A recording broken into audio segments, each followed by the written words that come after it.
Live from downtown Detroit, Local 4 News at 11 starts now. She was at a crosswalk on her way to school when she was hit. Now she's in the hospital with a traumatic brain injury. Off the top tonight at 11, that 12-year-old Julia Wallace wasn't far from Roseville Middle School when a car hit her Tuesday morning. Tonight, her family is calling for changes, wanting to make sure that this doesn't happen to another child. Our Sean Lay is live in Roseville, where it happened. And Sean, let's start with how Julia is doing tonight. That's the most important thing tonight. Her family telling me they are hoping, frankly, for a miracle. They're also hoping for more safety changes for other kids outside of Roseville Middle School, right here at the crosswalk where it happened, in the form of signs, lights, and crossing guards. Julia's aunt taking the time to sit down with me tonight. We're not giving up hope. We have faith.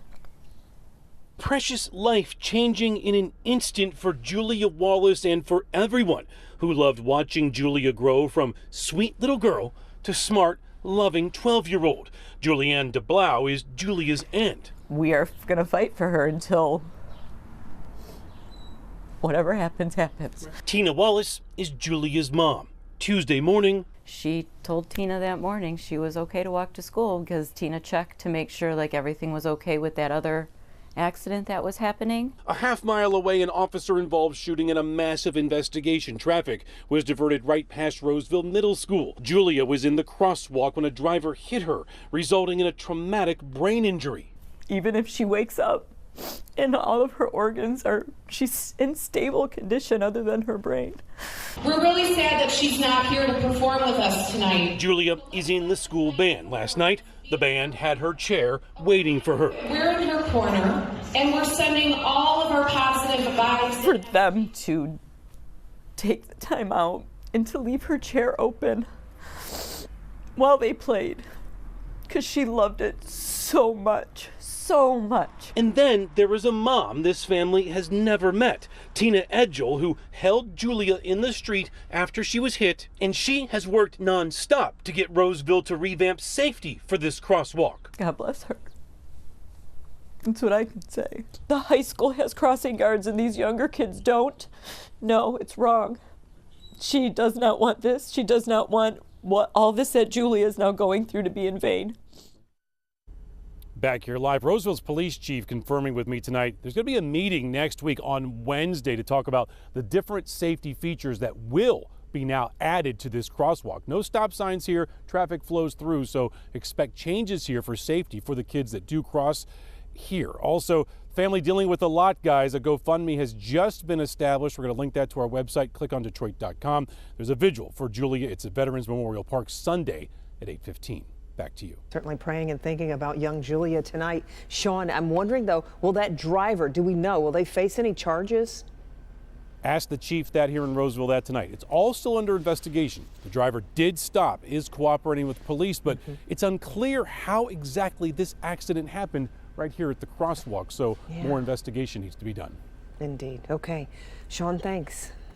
New video tonight shows the moment two loose dogs started biting children during recess. This is video from this afternoon at Bates Academy on Detroit's west side, and you can see dozens of students there running on the field. Some others trying to get inside the school when two dogs got loose and started chasing students. You see some running. Two girls were bitten and are now in stable condition. No one else was hurt. The school was put on lockdown while police tried to capture those dogs. It was bombarding of the whole hallways, and almost 100 students coming down hallways, and people were screaming saying it's a dog, so everybody's getting in the classroom. You can hear the fear still in her voice, that young student. Animal control captured one of the dogs, we're told, seen in this picture. You can kind of see it there. They are still searching, though, for the other dog. Michigan State Police have sent over an investigative report to the Kent County prosecutor into the shooting death of Patrick Lyoya. It is nowhere near complete. Mara McDonald live downtown tonight with more on what's still missing here. Mara. Devin, the answer to that is plenty. An entire forensic report as well as key details like on the taser. Let me show you. The Kent County prosecutor releasing this statement tonight. While I appreciate the continued work of the Michigan State Police on this incident, as they note in their press release, they have submitted an incomplete report. I will begin to review the materials they have gathered at this time, but I cannot and will not make a final decision until they submit all the necessary information. A move former Detroit Police Assistant Chief Steve Dolan says is wholly appropriate. It's a preliminary investigation. None of the pertinent questions have been answered. MSP says it doesn't yet have the forensics from the body cam or the taser, but Dolan says what he really wants to know begins with why Officer Schur pulled Patrick Leoya over. What drew his attention to that car to say, hey, something ain't right? Do I know the driver? Do I know the passenger?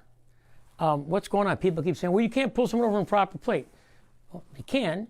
While MSP put out a press release announcing it had sent an investigatory report to the Kent County prosecutor, the NAACP says it wants the prosecutor off the case. Additionally, we are demanding that Chief Winstrom terminate Officer Christopher Schur immediately and start the decertification process that will not allow him to ever serve as a police officer in the state of Michigan. Back here live, so far no word on how those agencies are going to respond to those NAACP demands.